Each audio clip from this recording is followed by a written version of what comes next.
Fidèles téléspectateurs de la télévision Street TV, bonsoir et bienvenue à Sport 3 de ce vendredi. Au sommaire de cette émission, nous allons parler de cette quart de finale entre Burkinabé et Tunisien qui va donc se jouer ce samedi sur le coup de 19h temps universel. Dans cette émission, nous allons également revenir sur les autres quarts de finale, notamment le match Gambie, Cameroun, Maroc, Égypte et Sénégal, Guinée équatoriale. Et pour ce faire, je reçois les décodeurs sur ce plateau. Ils sont déjà là. Adama Salambere, vous répondez présent ce soir. Adama, bonsoir. Ouais, bonsoir Dianda. Bonsoir à tous ceux qui nous regardent.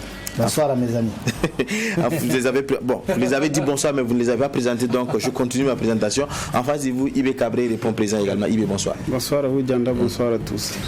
Notre cher ami Isaka, toujours à côté donc de son ami Adama Salamberi, Isaka Ilboudo. Bonsoir à vous. Bonsoir Dianda, bonsoir à tous les téléspectateurs. Je fais un gros coucou à Sami et John William Somda surtout. Bon, vous l'avez dit, nos amis Assami, Thiem Touré et John William Somda du côté de Yaoundé qui nous envoient donc les informations en temps réel de ce qui se passe donc autour du groupe Étalon et donc par ricochet de cette CAN Cameroun 2021. Nous allons donc aborder donc le vif du sujet, le premier sujet qui est donc l'avant-match donc des Étalons face à la Tunisie après donc cette brève transition.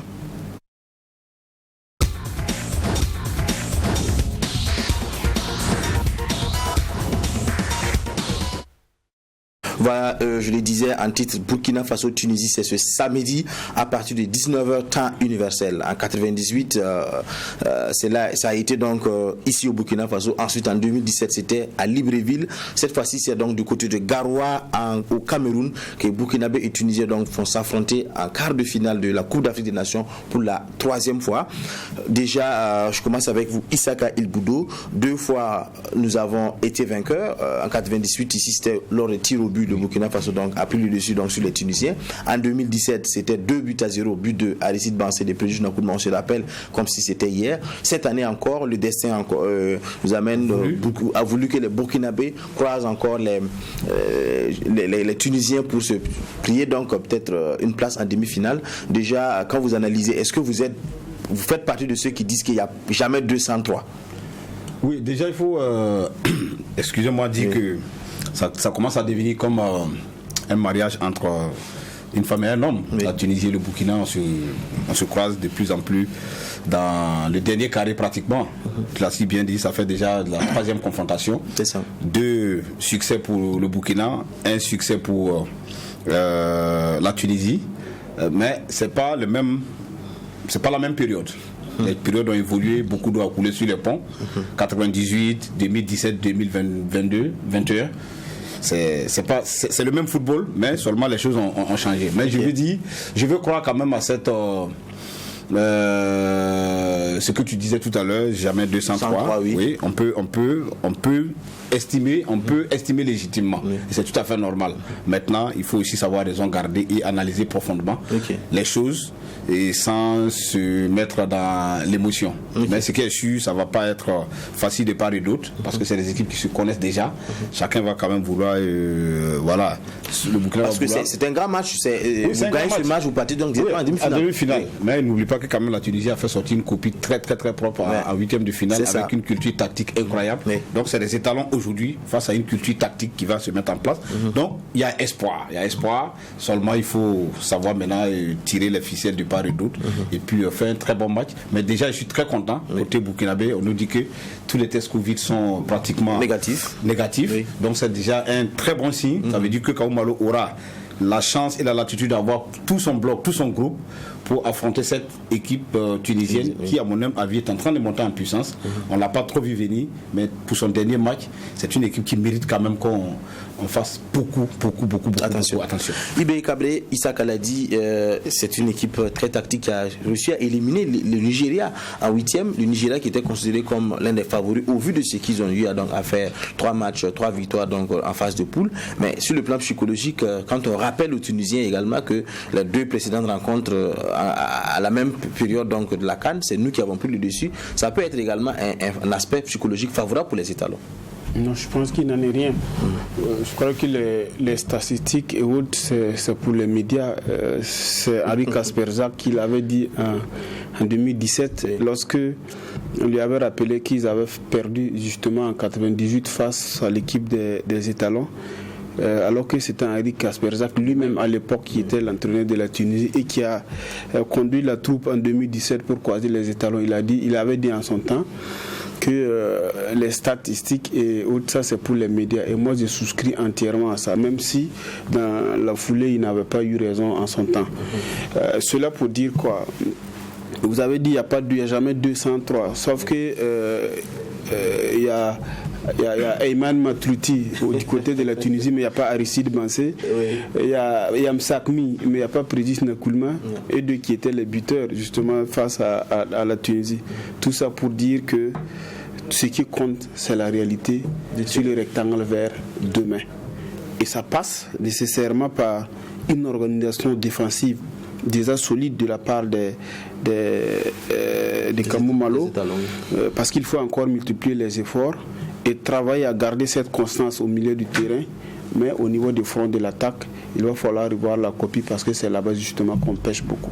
Ok, voilà donc qui dit Adama Salambéré, encore une fois de plus, Burkina-Tunisie, je sais que vous rappelez encore, comme c'était hier, ces émotions de fin de match de 2017, mais là, la Tunisie et le Burkina, qui semblent jouer également peut-être, on l'a vu face au Nigeria, qui a créé la surprise, mais tactiquement, qui a attendu vraiment et qui a contré, c'est comme s'il jouait un peu comme le Burkina. Est-ce que ça ne va pas être peut-être un petit conflit tactique entre les deux? Oui, je dirais même que c'est un match de tous les dangers, parce que là, quand vous regardez les deux équipes psychologiquement, les étalons ont un ascendant psychologique beaucoup plus supérieur. Henri Kasperzak, il a dit que les stats c'est pour les journalistes, mais il a perdu quand il a dit ça. C'est ça. Ouais. Donc ça veut dire que franchement, les Tunisiens, parce que quand vous battez une équipe une fois, deux fois, la troisième fois, ça risque d'être difficile parce que cette équipe ne va vraiment pas se laisser faire. Elle va également étudier votre jeu, essayer de mettre des plans pour vous contrer. Donc, il faudra que les étalons fassent très attention avec vraiment ces stats-là qui pourront lui être vraiment défavorables. Il faudra que l'équipe des étalons puisse mettre en avant-garde. Il a parlé d'un bloc au niveau de la défense d'abord très solide, beaucoup plus solide que face au Gabon, et multiplier également les actions assez offensives parce que c'est là-bas que ça pêche. Il l'avait dit, le problème des étalons se trouve au niveau de l'attaque. Bon, on n'avait pas tellement cru à ça, mais au fil des matchs, moi je vois réellement que le problème se trouve parce que là face au Gabon nous avons vu une équipe des étalons dominatrice mais qui n'arrive vraiment pas à planter ce but et malgré que le Gabon ait été réduit à 10. Donc ça veut dire qu'il y a un véritable problème. Il va falloir que le Kamou Malo soigne cet aspect des choses là.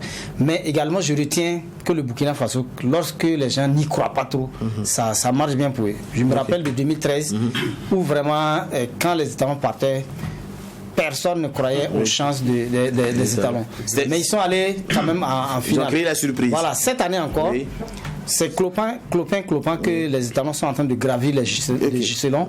Et voilà. On espère encore qu'ils vont créer la surprise. C'est vrai que nous avons quelques éléments, donc, notamment la conférence d'avant-match de Kamou Malo. Mais avant, nous allons continuer peut-être sur ce plateau avec Isaka qui voulait réagir. Isaka, quand on regarde un peu face au Gabon, le Burkina a semblé, c'est comme si le Burkina avait laissé un peu le Gabon jouer pour jouer en contre. Le Nigeria aussi a dominé un peu la Tunisie. La Tunisie était un peu attentive, mais a quand même profiter d'une occasion anonyme comme ça pour ouvrir le score et a tenu bloc derrière. Est-ce que là tactiquement il n'y aura pas un souci? Parce que est-ce que chacun ne va pas vouloir donner la balle à l'autre pour essayer de l'attendre pour essayer de le contrer? Non, je pense que concernant le Nigeria, il faut être clair et net. Le Nigeria n'a pas totalement dominé la Tunisie. Je pense que le Nigeria a fait 15 dernières minutes d'une qualité acceptable parce qu'ils étaient dans le dur, ils voulaient à tout prix égaliser. Sinon, quand vous regardez dans la configuration réelle du match, la Tunisie a sorti une tactique qu'aucune équipe n'a pour l'instant ressorti dans cette Coupe d'Afrique des Nations, qui a complètement déboussoler et gêner les Nigériens dans toutes les performances, dans tous les compartiments du jeu. Ils ont été très disciplinés, très tactiques. Physiquement, ils étaient au point. Ils avaient tous les ingrédients nécessaires. Et franchement, ils ont fait déjouer cette équipe du Nigeria. Et c'est à partir de cet instant que on commence à faire très attention à cette formation tunisienne. Ce qu'elle nous a montré face au Nigeria, qui a fait 3 matchs, 3 victoires, qui a fait le plein, qui s'est retrouvé arc-bouté devant cette formation tunisienne sans la moindre opportunité. Il faut faire très attention. Maintenant, pour ce match contre le Burkina, j'ai dit les statistiques, il faut aussi souvent en tenir compte. De toute façon, c'est pas seulement que pour les médias. Prenez le cas de la Côte d'Ivoire, par exemple. Ils ont voulu cette année vaincre les Indiens. Malheureusement, les stats ont toujours été démises. L'Égypte est toujours passée. Voilà. Donc, je ne dirais pas que forcément on va battre très facilement cette équipe tunisienne, mais à un moment donné, elle aussi elle va peut-être chercher à vaincre le signe indien. Ce qui va être important dans ce match, au niveau des étalons, ça va être tout un ensemble. Ça va être tout un ensemble, que ce soit l'attaque, le milieu.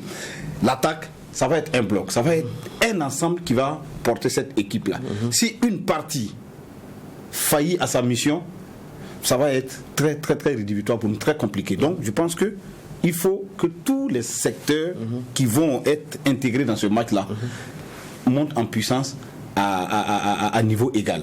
Défense, milieu, attaque. Il faut que tout le monde joue. Parce que les Tunisiens, pour ce dernier match, je le dis et je le répète, ils ont montré une très très très très belle disposition. Tu te croirais à un jeu des dames où ils étaient bien organisés, et là on est parti pour voir un excellent match. Oui, Issaka l'a dit, il faut aller en bloc, il faut peut-être aller créer une solidarité, monter en défendre ensemble, attaquer ensemble pour peut-être espérer. On se rappelle qu'en 2017, c'était lors d'un coup de pied arrêté que on a trouvé la faille, avant bien sûr que les Tunisiens puissent se livrer et donc tomber sur cette contre-attaque-là. Est-ce que c'est pas également peut-être des aspects que Kamou Malo pourrait exploiter? Quand on sait que depuis le début de la CAN et depuis très longtemps, on n'en a pas marqué au coup du jeu. La dernière fois, le pénalty a été manqué. Est-ce que c'est pas une occasion également d'exploiter enfin peut-être ces situations-là? Parce qu'une équipe assez tactique comme la Tunisie, là, pour trouver peut-être la faille, ça peut être compliqué. Alors là, si ça doit passer forcément par le coup de pied arrêté, c'est qu'il ne faut pas espérer beaucoup des étalons, parce que c'est là où se trouve la grande faiblesse. Figurez-vous, en cas de sortie des étalons, les étalons n'ont encadré qu'un seul coup franc. C'était face au Cap-Vert, tiré par Edmond Tapsoba. Et c'est tout. Alors, pour dire quoi? Depuis, en tout cas, que Kamou Malo est à la tête de cette équipe, le point faible des étalons, c'est justement les coups de pied arrêtés. On n'arrive pas à les exploiter. Et finalement, on ne sait pas qui est le maître à pencher dans ce secteur, dans cette phase de jeu. Tantôt on voit Bertrand, tantôt on voit Gustavo Sangaré, sans véritable succès. Et donc, du coup, moi je pense qu'il faut peut-être explorer d'autres qualités. Et comme le voudrait un adage, c'est pas aussi à la veille de la chasse qu'il faut élever son sens. Ça reste quand même des possibilités, je ne les écarte pas, mais on a quand même montré beaucoup de limites dans ce secteur-là. Maintenant, la force que dégage l'équipe du Burkina, déjà on a une défense solide et on procède donc par contre. Et face au Gabon, effectivement, il y a eu quand même cette volonté de laisser l'équipe gabonaise jouer, et même à 10, elle a dominé le match. Et derrière, quand le Burkina se projette, il y a quand même des occasions, si les attaquants quand même n'avaient pas été à un moment égoïstes, parce que je revois encore sur 3 actions. Entre Dango, Ouattara, Bertrand ou Hassan Bandé. En tout cas, s'ils avaient été très complémentaires, ce match serait terminé peut-être par 3 buts à 1, et on allait faire quand même l'économie des prolongations et des tirs interminables au but. Mais ça n'a pas été le cas. Donc je crois qu'il faut pister d'autres solutions. Sinon, si c'est sur le coup de pied arrêté, on a suffisamment montré quand même nos limites à ce niveau-là. Voilà, nous allons revenir pour poursuivre donc avec, je dirais, cette analyse de cet avant-match, l'avant-match donc Burkina-Tunisie. Mais avant, nous allons repartir du côté de Yaoundé pour écouter et suivre un peu John William Somda qui a suivi avec nous la conférence de presse d'avant-match de Kamou Malo. Les étalons pour une place dans le dernier carré de la CAN Total Énergie Cameroun 2021. Ce samedi 29 janvier à Garoua, il faudra se défaire des Aigles de Carthage, un adversaire avec un solide pédigré que le sélectionneur Kamou Malo connaît bien. C'est une équipe dont vous savez déjà c'est une équipe très homogène, où il n'y a pas beaucoup de difficultés, mais en tout cas elle est très bon collectif, surtout en termes de bloc. Elle joue très bien, elle défend très bien. Alors ça, nous le savons déjà.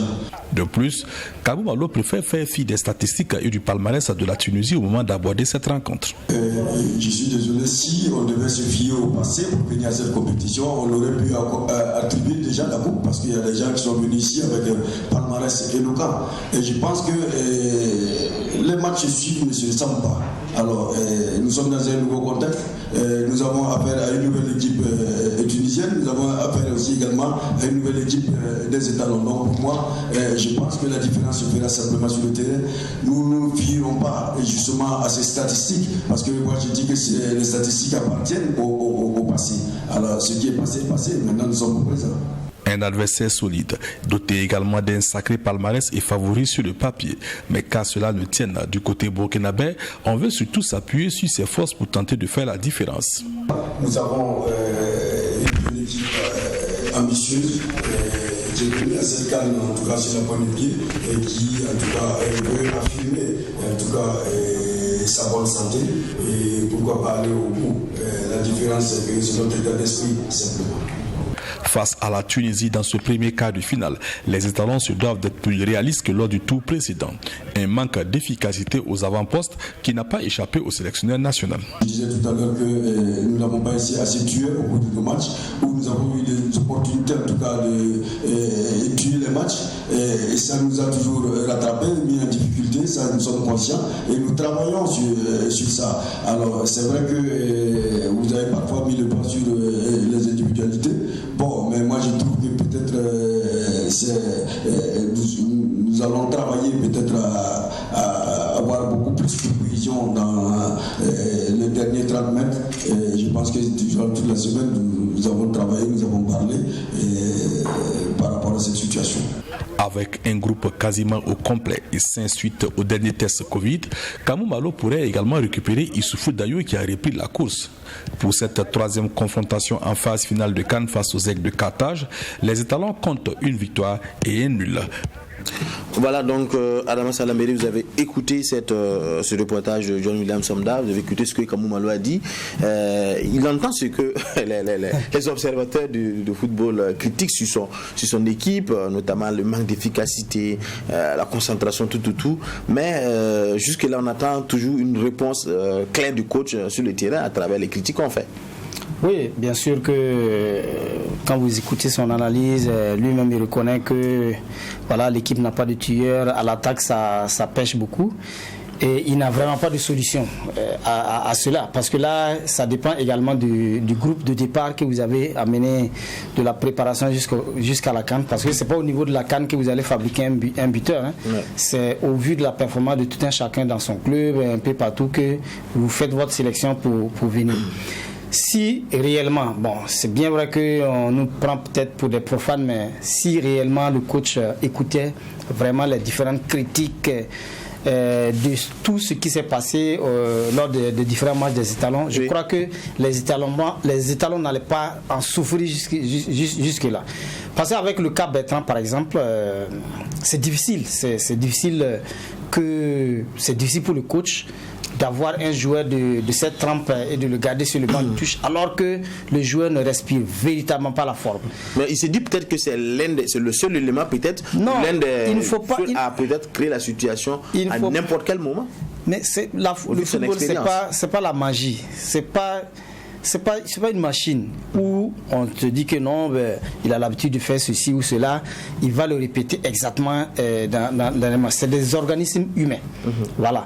Et dès lors que tu pêches un peu à l'entraînement, c'est préjudiciable au niveau de ta performance sur le terrain. Bertrand qui n'a pas de compétition en club, qui n'a pas préparé la CAN avec les étalons, qui a été covidé, a toujours joué lorsqu'il est là.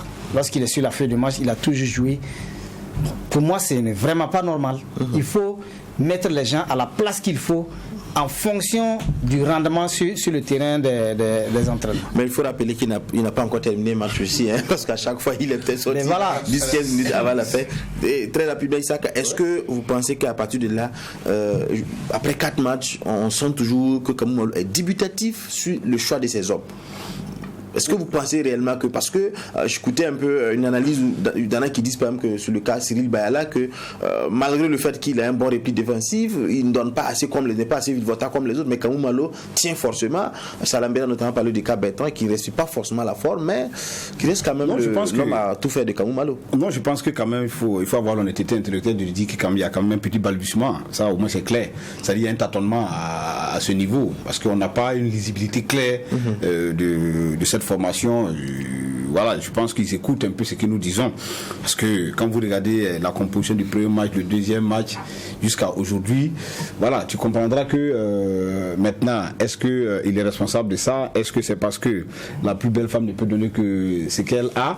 Est-ce que c'est ce qu'il détient? Même quand on parle de l'inefficacité de l'équipe, comprenez que quand même il y a des formations qui sont parties à cette CAN sans avoir les mêmes atouts que certaines équipes qui malheureusement sont aussi sorties. Parce que quand vous prenez certaines équipes, déjà quand vous regardez sur le plan offensif, vous pouvez pointer, vous pouvez placer vous pouvez même parier sur des personnes sur qui on peut, mais nous, d'une façon générale, on n'a pas ces éléments. Mais voilà pourquoi quand tu n'as pas ça, il faut aussi avoir sa stratégie de jeu qui va différer de ceux qui ont d'autres atouts que toi tu ne disposes pas. Nous, on n'a pas un Sébastien Haller, on n'a pas un Mohamed Salah qui peut à tout moment, voilà. Si je comprends bien, ça dit que le fait qu'on n'a pas certains atouts, on doit pouvoir remodeler notre jeu en fonction de nos atouts. Exactement. Pourtant, nous continuons à faire la tête avec le même système que nous avons. C'est ça qui est un peu déplorable. Il faut quand même pouvoir analyser en profondeur, comprendre réellement nos faiblesses.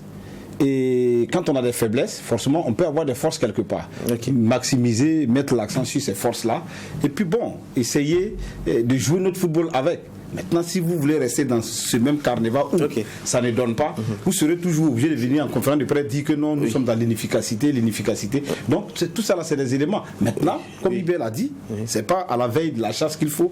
On vous a compris. Voilà. Ibé, vous gardez votre intervention soigneusement. On va écouter le coach Kamou Malo sur la gestion de la pression, parce qu'on sait que il y a la pression de tous les côtés. Voilà. Donc, comment est-ce que gère cette pression-là? John William Somda donc lui a posé la question. Vous avez certainement raison, parce qu'il y en a qui découvrent la haute compétition, et surtout à ce niveau de compétition pour la première fois. Il y en a qui ont eu peut-être quelques minutes déjà à cette carte. Alors, comment nous allons gérer cette pression? Bon, je pense que déjà la pression est là depuis le premier jour. Alors nous essayons, je pense que plus nous avançons dans la compétition, plus ces garçons aussi gagnent bien sûr en maîtrise, surtout de leurs émotions. Et je pense que ces garçons-là, on va compenser peut-être cette situation avec cette fougue qu'on verra demain sur le terrain. Voilà donc Kamou Malo qui s'exprimait donc par rapport à cette gestion de la presse. Mais on a comme l'impression qu'il table beaucoup sur la jeunesse du groupe, le fait que beaucoup découvrent la compétition. Pourtant quand même il a des anciens. Il a par exemple Kofi qui a déjà joué la CAN, Steve Yago, Dayo, Bertrand, au milieu Blati Touré, Gira, Cyril Bayala. Il y a presque 10 joueurs déjà qui ont joué la CAN 2017. Est-ce qu'on peut toujours parler ici de jeunesse, parce que même les jeunes dont il parle, comme les Edmond Tapsoba, jouent quand même la très haute compétition? Non, mais je crois que déjà il y a 9 qui connaissent une phase finale de CAN dans les 28 joueurs qu'il a convoqués. Mais quand vous le dites, il faut aussi comparer avec les autres nations. Et son effectif est très jeune, ça c'est une réalité. On n'a pas participé à la CAN 2019, ça c'est une réalité. On revient avec un effectif complètement renouvelé à 80%, ça c'est une réalité, mais on est en quart de finale quand même. Moi je pense qu'on peut toujours relativiser et puis lui accorder un crédit par rapport à ce qu'il dit, parce que la Coupe d'Afrique des Nations c'est un événement assez spécial. Et lorsque vous n'êtes pas fort dans la gestion des émotions, vous pouvez être une équipe très talentueuse, mais si vous n'êtes pas fort dans la gestion des émotions, ça vous rattrape. Quand vous regardez par exemple le Mali, l'équipe du Mali, elle a tout pour aller remporter même la CAN, pourquoi pas, je dirais. Mais elle a échoué face à la Guinée équatoriale. Quand vous regardez la Côte d'Ivoire, elle a échoué face à l'Égypte qui n'était pas un foudre de guerre d'entrée de jeu. Quand vous regardez le Nigeria, et tout ça, que ce soit le Nigeria et le Mali, c'est la jeunesse de leur effectif qui a fait que ces équipes-là se sont fait éliminer prématurément. Donc, dans la gestion de l'événement et des émotions, si vous ne prenez pas de la hauteur, ça vous rattrape. Et je crois que là où on est en train de gagner aujourd'hui, c'est à ce niveau-là. Parce qu'à un moment donné, l'équipe, même si elle a l'impression qu'elle maîtrise les événements, elle ne veut pas se lâcher complètement dans un match comme face à l'Éthiopie, comme face au Cap-Vert, comme face au Gabon. On dirait tant pis pour le spectacle, mais si ça vous permet d'avancer, moi je pense que moi je suis preneur. Ok, donc comme vous l'avez dit, l'essentiel, comme Malo le dit souvent aussi, l'essentiel c'est la victoire, l'essentiel c'est la qualification, le beau jeu peut-être ça viendra avec le temps. On va aller peut-être directement dans ce match-là. Comment est-ce que vous voyez ce match-là? Comment est-ce que vous pensez peut-être qu'on doit aborder ce match-là dans Massa Laméré? Est-ce qu'on doit peut-être laisser le ballon dans les pieds donc, des Tunisiens, essayer de les contenir, jouer en contre, ou bien on doit peut-être faire cette bataille au niveau du milieu de terrain, essayer d'avoir le contrôle du jeu et dès les premiers instants? Bon, moi j'aime voir quand les étalons laissent le ballon à l'adversaire toujours. Lorsqu'ils évoluent comme ça, vous voyez qu'ils se créent toujours les meilleures occasions. Vous avez vu contre le Gabon, on a laissé le ballon aux Gabonais. On a n'eût été la maladresse quand même de nos attaquants, oui. On aurait pu quand même marquer 2 ou 3 buts à chuter. Et moi je préfère à ce niveau-là, parce que là nous serons face à une équipe compacte, tactiquement disciplinée. Oui. Moi je ne suis pas technicien, mais quand les Italiens vont évoluer peut-être en 4-2-2, en 4-4-2, oui. Ça pourrait être vraiment très, très bien pour l'équipe, parce que là ça va un peu densifier le milieu, la défense également sera, et on laissera deux personnes qui vont vraiment beaucoup bouger, et ça donnera beaucoup plus de confiance peut-être à l'équipe tunisienne qui va vouloir en découdre très tôt, et forcément quand vous voulez en découdre très tôt, vous laissez forcément des brèches qui seront peut-être exploitées par nos étalons, parce que nous avons quand même des gens qui sont vraiment très rapides. On a beaucoup de joueurs très rapides devant. Beaucoup de joueurs très rapides. On pourrait exploiter cette vitesse au niveau de nos attaquants. Voilà, donc exploiter cette vitesse au niveau de nos attaquants. Est-ce que vous pensez la même chose, Isaka Ilboudo? Faut-il peut-être laisser le choix de tenir le ballon à l'adversaire, essayer maintenant de le contenir au niveau des milieux de terrain, remonter le ballon très rapidement pour créer la surprise et surprendre la défense adverse? Non, je pense qu'on peut rester dans ce schéma, laisser venir, observer, être surtout solide défensivement les 15 premières minutes, ne pas abdiquer, parce que je suis sûr que sinon on décide de laisser le ballon les 15 premières minutes, ça veut dire que l'adversaire va attaquer, ça au moins c'est clair. Sinon on décide d'attaquer les 15 premières minutes, ça veut dire que l'adversaire va attendre dans son camp. Donc vice versa, on retombe dans le même schéma tactique. Donc qu'est-ce qu'on peut faire? On peut effectivement décider d'attendre les 15 premières minutes, faire le dos rond et puis procéder par des démarrages éclairs, comme on sait bien le faire. Vous avez vu la fois dernière la passe chirurgicale du gauche de l'extérieur du pied du Dango entre les lignes qui a mis à mal cette défense gabonaise. Ça veut dire que on peut procéder à ce genre de jeu, parce que nous ne sommes pas une équipe qui n'a pas forcément les meilleurs créateurs au niveau du milieu, qui a les mêmes caractéristiques que le Brésil de 94, où on décide de prendre ballon et puis on te domine, que tu veuilles ou pas, on joue sur toi. Nous on n'a pas ces hommes-là. Et quand vous n'avez pas ça, c'est ce que je vous disais, chaque équipe doit avoir des paramètres et chaque équipe doit avoir ses potentialités que tu dois identifier. Si nous ne sommes pas capables dès le début d'une rencontre, le prendre,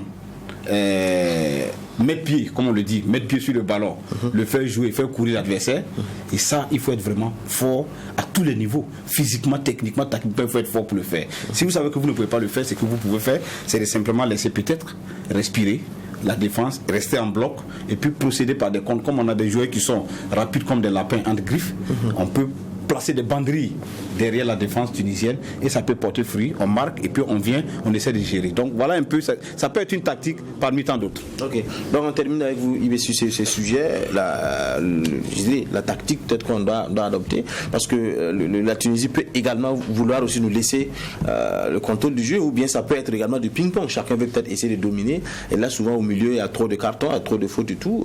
Malheureusement, nous ne sommes pas aussi très forts dans les coups de pied arrêtés, ça peut ne pas nous arranger. Je crois qu'on a quand même expérimenté un système de jeu qui marche très bien face au Gabon. Alors, tout ce qu'on connaît de cette équipe tunisienne, c'est que défensivement, elle est assez très organisée. Et puis, elle aussi, elle procède justement par des jeux directs, comme à l'image justement dans des autres équipes arabes. Mais la force de cette équipe tunisienne qu'il ne faut pas occulter, c'est que c'est un ensemble de joueurs qui jouent ensemble, non seulement en club, mais également en sélection. Parce que la Tunisie, c'est l'équipe qui a le plus gros contingent de joueurs évoluant sur le sol africain, parce que son effectif est majoritairement composé des clubs essentiels du championnat local. En dehors de l'Éthiopie qui est rentrée. Il y a l'Étoile du Sahel, il y a l'Espérance du Tunis et il y a le CS Sfaxien. Donc c'est des joueurs qui se connaissent non seulement dans les championnats locaux, mais également en équipe nationale. Et qu'est-ce que les Italiens doivent faire en ce moment? Quand vous avez en face une équipe très homogène depuis la nuit des temps, et c'est pratiquement la même équipe qui était là à la CAN 2017 oui. Et qui est là qui était là à la CAN 2019 et qui se retrouve là à la CAN 2021 ou 2022, c'est selon. Moi je pense qu'il faut toujours garder sa philosophie de jeu, sa façon de jouer, parce que vous avez habitué aux enfants à une façon de jouer depuis le début de cette CAN, encore que c'est un adversaire qui va venir, qui ne va pas déroger à la règle. Il faut toujours garder ce système de jeu et exploiter justement nos forces, travailler à libérer Issa Kabouri donc pour exploiter donc ces montées offensives. Voilà, donc ce qui est bien dit, il faut travailler donc à libérer certains joueurs pour qu'ils puissent donc créer donc le surnombre sur l'adversaire, essayer donc de créer de trouver cette victoire, parce que le peuple burkinabé attend Salameri l'a dit, on ne nous attendait pas forcément à ça, mais nous sommes arrivés à un niveau où les supporters attendent beaucoup, et même ceux qui sont donc du côté de Yaoundé, et aussi également ils s'apprêtent, ils font des répétitions à tout le monde donc pour aller donc du côté de Garoua, qui est très loin de Yaoundé, mais quand même les autorités donc du ministère des Sports sont en train donc de mettre les petits plats dans les grands pour que une forte délégation donc des supporters burkinabés soit donc du côté de Garoua pour ce match. On peut suivre ici une animation de l'Union nationale des supporters sur place donc à Yaoundé avec Bessori John William Somda. Il sera 20h ce samedi lorsque les étalons entameront leur chevauchée vers les demi-finales de la CAN 2021. Au même moment, les supporters tenteront de jouer leur partition dans les gradins. Il faut dire qu'il ne s'agit pas d'un match banal, c'est un quart de finale de CAN et les hommes du président Tougman ne veulent rien laisser au hasard et ils s'en donnent visiblement les moyens. Nous sommes réunis ce matin pour faire une répétition, pour donner un avant-goût du match de Garoua. C'est pour dire aux joueurs que nous sommes là, nous comptons beaucoup sur eux. Nous voulons aller jusqu'en finale. Vous-même, vous êtes ici, présent ce matin, vous avez participé à notre animation, vous étiez témoin oculaire, vous avez vu que le 12e homme est uni comme une seule personne afin de pousser les étalons à la victoire. Donc nous sommes fin prêts, voilà, on n'entend plus que les étalons, nos stars, pour pouvoir aller à la victoire. Grâce à Dieu. À Garoua, les étalons ne seront donc pas orphelins. Ils joueront avec derrière eux des supporters tout aussi motivés. Prières et incantations, bref, tout ce qui peut pousser le 11 national à victoire a été exploré et à l'UNCE, on se veut confiant. Non, pour ça seulement, on a tout fait. Maintenant, nous allons lancer un appel au pays. Les chefferies coutumières, les confessions religieuses n'ont qu'à faire ce qu'ils ont l'habitude de faire. Je pense que l'un dans l'autre, on va avoir le gain du match. Nous allons envoyer la coupe au Burkina Faso. Les Burkinabés vont oublier ce qui s'est passé les jours précédents. Je suis sûr, Inch'Allah, on va envoyer la coupe au Burkina Faso. Pour ce troisième face-à-face en quart de finale entre les deux formations, la troupe d'animation de l'UNCE sera au grand complet. C'est donc dit que les écharpes frappées de l'étoile jaune devraient envahir les travées du stade Omnisport de Garoua, ville située à plus de 1000 km de la capitale Yaoundé. Voilà, donc vous voyez donc cette mascotte, il s'agit donc de Amarguine. On en a déjà parlé oui, dans cette émission, mais je pense que William Somda et lui, ils ont une histoire particulière que nous allons donc suivre un peu dans cet élément. La CAN Cameroun Total Énergie 2021, c'est au Cameroun, vous le savez déjà, et compétition ouverte depuis le 9 janvier. À ce stade, les Étalons sont donc en quart de finale, des quarts donc qu'ils disputeront samedi prochain à Garoua face aux Aigles de Carthage. La force des Étalons, c'est vrai, c'est aussi le dynamisme de l'équipe, mais c'est également, on va dire, la force des supporters, conduits par l'Union nationale des supporters des Étalons. Parmi ces supporters, on connaît le très célèbre Amarguine, mais il y a un qu'on connaît moins mais qui joue un rôle très important, c'est Bokinbila 226, donc peint aux couleurs nationales. Bonjour, est-ce que tu peux te présenter aux téléspectateurs de Truy TV? Bonjour, à l'état civil Diallo Sambo, nom d'artiste en tant que mascotte numéro 1, Bokinbila 226. Voilà, vous aurez remarqué, c'est la mascotte officielle des Étalons en cette Coupe d'Afrique Cameroun Total Énergie 2021. Alors dis-nous, comment tu fais pour te retrouver aussi peint aux couleurs nationales? Est-ce qu'il y a un travail difficile à réaliser? Bon, je peux dire oui, parce que quand on le voit, on croit que c'est un truc simple, c'est pas facile. Parce qu'à chaque match, je suis arrêté durant tout le match. Alors arrêté comme ça durant tout le match, durant 90 minutes, est-ce que Bokinbila 226 ne se fatigue pas? Bon, pour ma nation, je ne dois pas être fatigué parce que je suis digne d'être burkinabé et je suis fier d'être le mascotte numéro 1 de l'équipe nationale. Alors, Bokinbila 226, les Étalons sont qualifiés pour les quarts. Ils joueront samedi à Garoua. On sait que tu seras donc au stade de Garoua. Alors, comment tu apprécies le parcours des Étalons? Bon, difficile, mais je crois qu'on va y arriver. Il y a eu plus de peur que de mal. J'espère bien, Inch'Allah, avec la force de Dieu, j'espère bien qu'on remportera la coupe à la maison, vu qu'au Burkina actuellement on vit des moments un peu difficiles. C'est pas simple, mais on aimerait bien amener le Burkina Faso à sa place, si Dieu le veut. Merci Bokinbila 226, la mascotte officielle donc des supporters des Étalons à cette CAN Cameroun 2021, la CAN Total Énergie. On espère retrouver Bokinbila 226 en pleine forme pour pousser les Étalons à la victoire samedi prochain du côté du stade de Garoua. Inch'Allah. Voilà donc John William Somda et les mascottes donc, de l'équipe nationale. Très rapidement, Isaka, avant qu'on analyse les autres matchs. Déjà, est-ce que le fait d'avoir cette forte communauté de supporters, est-ce que ça peut faire quelque chose également pour les joueurs? Oui, bien sûr que c'est très important. Écoutez, la Coupe d'Afrique se joue en off, à côté. C'est les supporters aussi qui ont les cannes. C'est tout à fait normal, il faut soutenir. Et toutes les nations emboîtent le pas, tout le monde en fait la même chose. Donc, savoir qu'il y a des milliers de personnes qui vous supportent, qui dansent au rythme des sons, des grelots, c'est très important, c'est leur rôle. Et je pense qu'ils sont dans leur rôle. Okay. Maintenant, il faut reconnaître qu'on fait quand même un long voyage. Hein. Ouais. Voilà, 1000 km pour aller à Garoua, c'est dans le nord du Cameroun, où se trouve la célèbre équipe, le Coton Sport de Garoua, où joue un de nos confrères, Sibri Traoré. Donc, normalement, on ne doit pas être quand même dépaysé, mais bon, c'est une longue distance quand même. Il faut forcément revenir avec quelque chose pour ne pas sentir vraiment le retour assez difficile. Ok, voilà, donc on espère qu'ils reviendront avec quelque chose, sur quelque chose dont tout le monde attend, c'est la qualification donc, pour les demi-finales. Nous allons donc passer aux autres matchs donc, de quart de finale. Ibé Cabré, hormis avant Burkina-Tunisie, on va se jouer Cameroun-Gambie, le pays organisateur qui joue la Gambie qui est qualifiée donc par surprise, hein, j'allais le dire, à la surprise générale de tout le monde, la Gambie qui joue les quarts de finale. Est-ce qu'ils pourront quand même faire ce poids-là devant le Cameroun, parce qu'ils éliminent la Guinée, mais ça c'est une autre paire de matchs, le pays organisateur, même si on annonce que l'équipe gambienne n'a pas de joueurs positifs, donc au Covid, fort heureusement. Est-ce qu'ils pourront quand même faire le poids devant les Camerounais?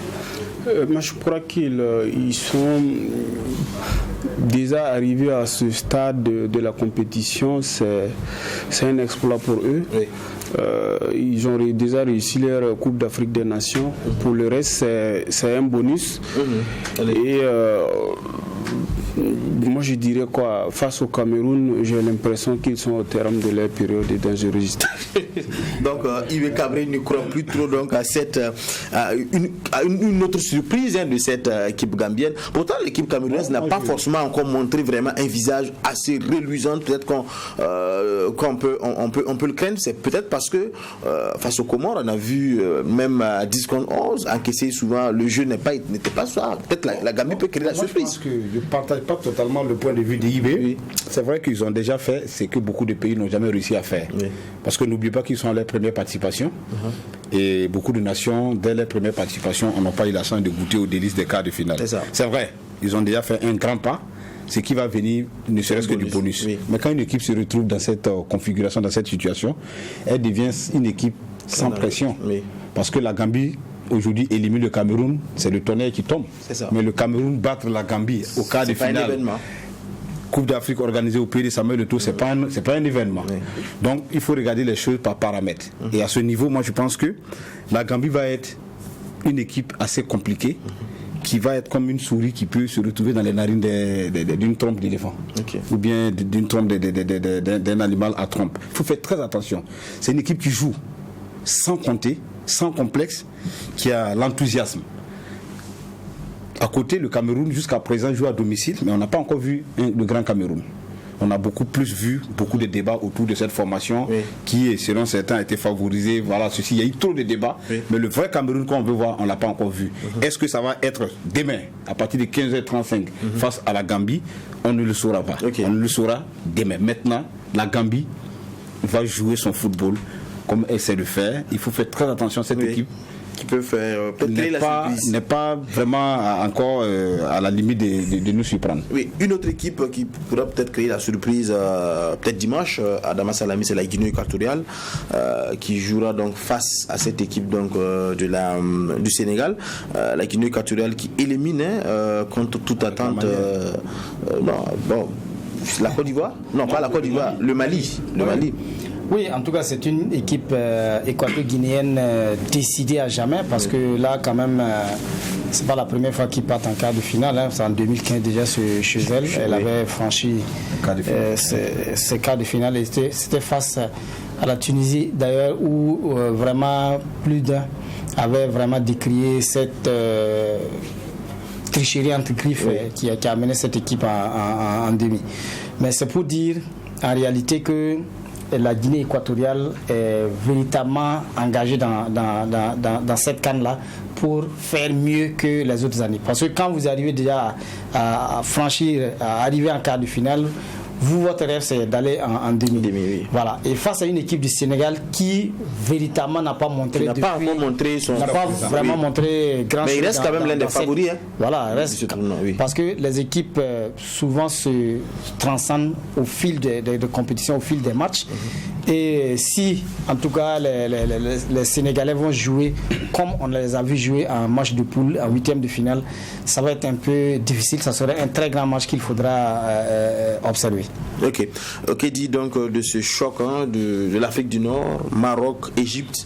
Le Maroc qui s'est qualifié, on ne dirait pas assez facilement, mais l'Égypte qui a fait quand même une grosse débauche d'énergie face aux éléphants de la Côte d'Ivoire, en prolongation, tir au but, finalement Mohamed Salah il s'est équipé sur le premier très bon match quand même de la CAN, parce que jusque-là, jusqu'avant le match de la Côte d'Ivoire, ça n'allait pas. Ils ont quand même montré notre visage face aux Ivoiriens, ils ont réussi donc à les éliminer face au Maroc qui est l'une des équipes quand même où les observateurs misent beaucoup comme peut-être un potentiel champion d'Afrique. Est-ce que il n'y aura pas vraiment c'est pas une finale avant l'heure? Oui, naturellement c'est une finale avant l'heure, comme beaucoup d'autres affiches qui ont eu lieu quand même dans cette Coupe d'Afrique des Nations. Mais je voudrais quand même dire que si c'est les prolongations et les tirs et buts constituent un indicateur assez important et déterminant dans la confrontation, il ne faut pas oublier que les salons aussi sont passés par cette étape-là. Donc il faut relativiser. Donc ça, c'est pour vous arracher les souris. Mais très honnêtement, je pense que le Maroc, pour ce qu'ils ont montré depuis là, ils ont envie quand même de miser une pièce maîtresse sur eux, sans négliger l'Éthiopie. Non, l'Égypte plutôt, je m'excuse. L'Égypte, ça a été... moi, je pense qu'ils ont joué le match de leur CAN face à la Côte d'Ivoire. Sur les 3 précédentes sorties, on n'avait pas vu l'Égypte afficher un tel niveau de jeu. Mais là, Isaac a rappelé quelque chose d'assez important lorsqu'il dit que il jouait pour l'histoire. Donc il fallait quand même maintenir cette hémorragie qui n'a fait que trop durer, que les Ivoiriens ont tenté de renverser, ça n'a pas pu avoir lieu. Et au bout duquel justement l'Égypte s'est qualifiée. Et face au Maroc, c'est 2 équipes qui ont à peu près le même style, même si à contrario, je pense qu'un Mohamed Salah d'un grand soir peut aussi faire la différence. Voilà, un Mohamed Salah d'un grand soir peut faire la différence. Il faut pas peut-être que faut craindre également peut-être que l'Égypte ait joué, vous l'avez dit, son match de la CAN face à la Côte d'Ivoire. C'est comme si la Côte d'Ivoire aussi qui avait joué son match de la CAN face à l'Algérie. Et là, ils arrivent un peu handicapés. On a un peu peur que peut-être ces équipes-là arrivent un peu handicapées très rapidement. Non, je pense que pas forcément peur d'être handicapé, ça peut être un stimulant d'avoir peut-être franchi un palier en battant une équipe potentiellement candidate au titre final. Parce que quand vous regardez un peu le processus de l'Égypte, c'est des équipes à diesel qui montent en puissance. Et le fait de battre la Côte d'Ivoire, c'était un gros morceau. De ces 2 formations, celui qui sortait victorieuse peut emmagasiner un certain nombre de la confiance. De confiance, c'est important. Voilà, c'est important. Donc je pense que l'Égypte, à l'heure actuelle, va être très difficile. Au sorti de ce match-là, l'Égypte va être très... Ils vont comprendre, ils vont se dire qu'on est capable d'aller jusqu'au bout. Et Mohamed Salah l'a dit en conférence de presse, je rêve de remporter une Coupe d'Afrique des Nations avec l'Égypte. Ça veut dire que c'est des signes déjà. En face, il y a les Lions de l'Atlas qui sont également une belle équipe. En tout cas, le derby nord-africain nous promet des étincelles. Et c'est très difficile de s'aventurer dans des pronostics. Maintenant, je vais dire pour le Sénégal rapidement. Le Sénégal a fait 2 matchs assez poussifs, assez insipides. Le 3e match a été plus ou moins bien, acceptable. Même si malgré tout... si elle bascule au 3e match, je pense qu'elle a les possibilités aussi, parce que s'ils échouent... Mais on a vu le 4e match, le match de 8e avec le Cap-Vert. Ça a été plus ou moins... Bon, il aurait fallu peut-être l'exclusion, le carton rouge. Ça devrait passer pour le Sénégal. Ça devrait passer, ça a été au moins mieux que les autres matchs, mais le Sénégal... La Guinée équatoriale dont on parle, moi je trouve que c'est l'équipe parmi les 8 qualifiés pour les 4, c'est l'équipe qui s'est justement retrouvée à ce niveau-là. L'équipe la plus faible? Non, qui s'est justement retrouvée à ce niveau-là. Parce qu'elle affronte quand même le Mali, un match dans lequel il y a eu quand même des préjudices sur l'équipe malienne qui a même contesté. Il y a quand même eu un pénalty clair et net qui n'a pas été sifflé. Et au même moment, on retirait un autre pénalty qui était, à mon sens, aussi évident pour le Mali. Donc, du coup, le Mali a été, à mon sens, brimé dans une rencontre au soir duquel ils ont perdu. C'est les aléas de la population. Les Équatoriens ne vont pas vraiment aimer ce qu'il dira. C'est comme nos confrères gabonais qui estiment également peut-être... Voilà, donc bon, on ne va pas forcément rentrer dans cela parce qu'il faut aussi dire que les stars de cette CAN, hormis le cas Covid, c'est également l'arbitrage. Parce que l'arbitrage, vraiment beaucoup en parle. On reviendra dessus, bien sûr, pour les prochaines éditions. Mais avant, nous allons peut-être faire un clin d'œil à nos confrères journalistes qui sont donc du côté de Yaoundé. Ils sont quand même une vingtaine, voire plus de 30. Voilà, donc qui sont là-bas. Voilà, une belle colonie. Donc, ils représentent valablement la presse sportive donc, du Burkina Faso, du côté donc, du pays donc, de Paul Biya. Et Assami Thiam-Toure est allé donc constater comment est-ce qu'il travaille et ensemble nous allons donc regarder cet élément. La Coupe d'Afrique des Nations est la plus prestigieuse compétition en Afrique. Le rêve de tout journaliste sportif est donc de pouvoir participer à cette fête et assurer la couverture médiatique. Pour ce faire, plusieurs conditions doivent être remplies afin de pouvoir y participer. La demande d'accréditation constitue la première étape vers une bonne participation. avoir l'outil qui vous permet d'avoir accès donc au site des différentes compétitions, des différents matchs. C'est donc la carte, le badge officiel qui fait de vous donc officiellement un journaliste pour la couverture donc de la compétition. Je pense que pour commencer c'est ça. Et ensuite, il faut pouvoir établir la liste des joueurs de toutes les équipes qui sont qualifiées. Cela vous permet d'avoir une certaine avance et de bosser aussi par cœur les plus grosses performances, le nombre de participations de chacune des équipes si possible. Savoir aussi quels sont les joueurs clés de chacune des équipes qui prennent part à cette compétition. Pour cette Coupe d'Afrique des Nations qui se tient actuellement au Cameroun, près d'une trentaine de journalistes burkinabés y participent. La particularité de la couverture médiatique de la Coupe d'Afrique des Nations est que cette compétition demande beaucoup de dons en soi et de concentration. Ajouté à cela, il faut noter quelques difficultés d'ordre général qui rendent le travail des journalistes compliqué. Principalement pour cette CAN Cameroun 2021, il faut dire que contrairement à ce que nous avons vécu au Gabon, les conditions sont un peu plus difficiles au regard donc de l'étroitesse de certaines salles de presse qu'on a eu déjà je dirais à le constater dans certains stades. J'allais dire même tous les autres stades, à part le stade Olembe où vraiment la salle de presse est un peu plus grande. Il y a même 2 ou 3 salles de presse avec une salle spécifique pour les photographes, les caméramans, une salle spécifique pour ceux qui sont de la télévision, donc qui font des montages vidéo et tout ça, qu'on appelle le studio, et une autre salle où tous ceux qui sont dans la presse en ligne, presse écrite et les autres peuvent se retrouver. Participer à la Coupe d'Afrique des Nations est une opportunité également pour un journaliste sportif. C'est une tribune pour se faire un carnet d'adresses et également améliorer son niveau et avoir plus d'expérience. Vous savez, au-delà de la couverture médiatique, le journaliste a la possibilité, je le disais tantôt, de faire des rencontres, d'échanger avec des confrères, de voir jusqu'à quel niveau il peut apporter un plus par rapport à ce qu'il a comme bagage. Et en ce sens, vous avez plusieurs entités, que ce soit des associations de journalistes, que ce soit des centres qui coopèrent directement en termes techniques avec les journalistes.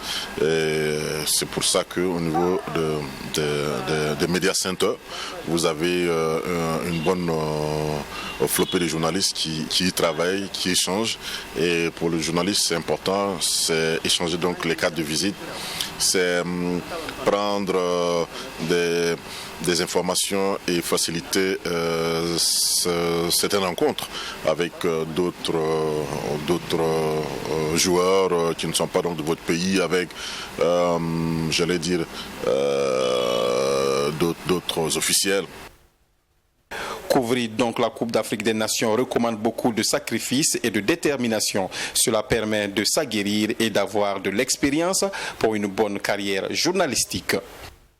Voilà donc félicitations au passage donc à nos confrères donc, qui sont du côté de Cameroun, qui mouillent le maillot quotidiennement pour qu'on puisse avoir les nouvelles fraîches de Yaoundé, des étalons du Burkina Faso et surtout donc de la CAN de façon générale. Adama Salambéré, un mot par rapport à ce travail-là, ce grand travail qui est fait, vous qui avez le plus souvent voyagé dans des conditions pas simples pour nous donner des informations de la chose. Ce n'est vraiment pas simple, c'est un véritable parcours de combattant lorsque vous partez en mission envoyée par votre organe pour couvrir de telles compétitions, parce que d'abord arriver l'obtention même du sésame qui est l'accréditation, c'est difficile. Si tu t'es pas inscrit depuis le pays avant d'y arriver, vous allez vraiment souffrir. Vous êtes obligé de partir, de suivre les supporters pour entrer alors qu'il y a une tribune réservée à la presse.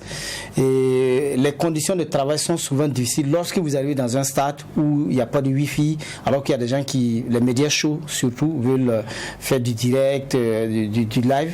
C'est compliqué. Vous ne pouvez pas accéder aux joueurs lors des conférences de presse d'avant ou d'après match. Oui. C'est un peu compliqué. Donc, l'un dans l'autre, ça montre déjà la souffrance du journaliste lorsqu'il est en mission. C'est vrai, la passion parle dessus, surtout lorsque votre équipe gagne. vous ne sentez plus donc le travail acharné que vous faites. Merci à vous, Adama Salamé. Je vous en prie, merci. Issa Kalibou, nous sommes en fin d'émission. Ça a toujours été un plaisir et on espère qu'on se retrouvera. Ibé Cabri, à vous également, merci. On se donne rendez-vous l'année prochaine, tout en espérant bien sûr que les étalons du Burkina Faso auront décroché donc cette qualification donc pour les demi-finales. Mesdames et messieurs, c'est tout donc pour ce soir d'aujourd'hui. Merci d'avoir été fidèles donc à nos programmes.